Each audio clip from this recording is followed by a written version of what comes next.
Hey everybody, how's it going? Welcome to Daily's 2A News. Boy, do I love Texas. Texas has done something that I've wanted to see somebody do something about for a while now. They are sticking it to anti-Second Amendment banks. So let's talk about exactly what's going on and what this could mean for pretty much everybody across the country.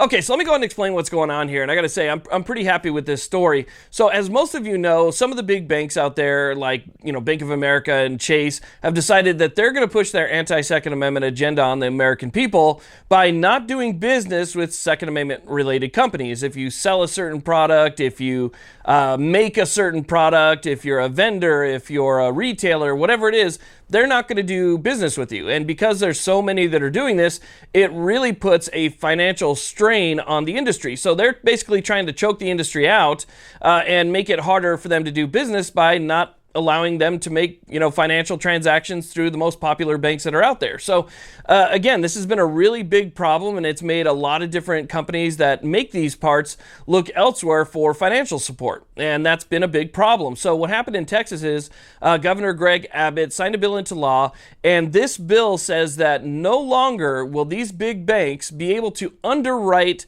Texas bonds if they continue down this path. So if they continue to not support Second Amendment related companies, then they will not be allowed to underwrite these bonds. Now, these bonds they're worth a lot of money to the bank. For instance, in this case, it's any bond that's worth over $100,000. And these bonds go, into the millions. I'd say that the average is going to be into the millions, right? And you have Texas, which is a very large state. That's a lot of money for the banks to be made by underwriting these bonds. So Texas says now, if you want to underwrite these bonds, you're going to have to provide us proof that you have not prohibited your resources to Second Amendment related companies, people that are creating parts, pieces, again, vendors, things like that. If you have dropped companies like that, or you don't allow financial assistance to those types of companies, no more underwriting. We're only going to choose banks that are friendly to the Second Amendment. And that's it. Now, I understand this is just one state, but money talks, especially to banks. And this is a lot of money that they would be losing by not being able to underwrite these bonds. Not to mention, there's a lot of other states right now that I'm sure would jump on board with something like this if it was proposed, if somebody was to bring it up and simply do business with banks that are more friendly to the Second Amendment. That would greatly increase the amount of money that these banks would not be receiving every single year through these bonds. And so I think that it could have a massive impact. Now, here's the thing. Let's say that a bank like Bank of America, just throwing that out there, okay? Let's say that Bank of America was somebody who typically underwrote the bonds for Texas, right? Now, all of a sudden, they're not getting all that money unless they can prove that they're, doing business with these different companies, or they can prove that, there hasn't been any discrimination on their side. They can then do the bonds.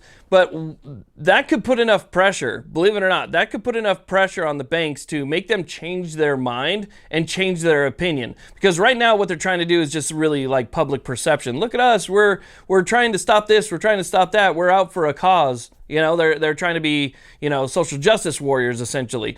And so if it starts hurting their bottom line, you're going to see that turn around real quick, which could open the door for other people to get the financial assistance that they're looking for.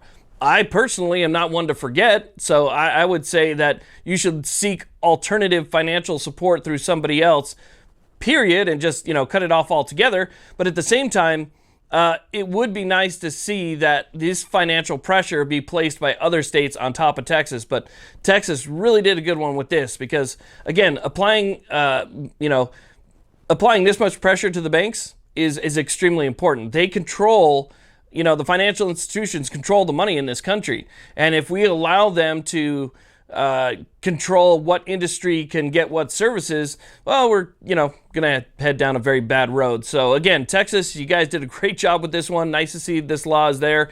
And hopefully some pro-Second Amendment banks that are out there that work with the companies that are currently making these products will get those underwritings for the bonds and make a little bit of extra money, showing that their support for the Second Amendment does pay off in the end. So I want to thank you all very much for watching. I really do appreciate it. Please like, subscribe. Have a great day.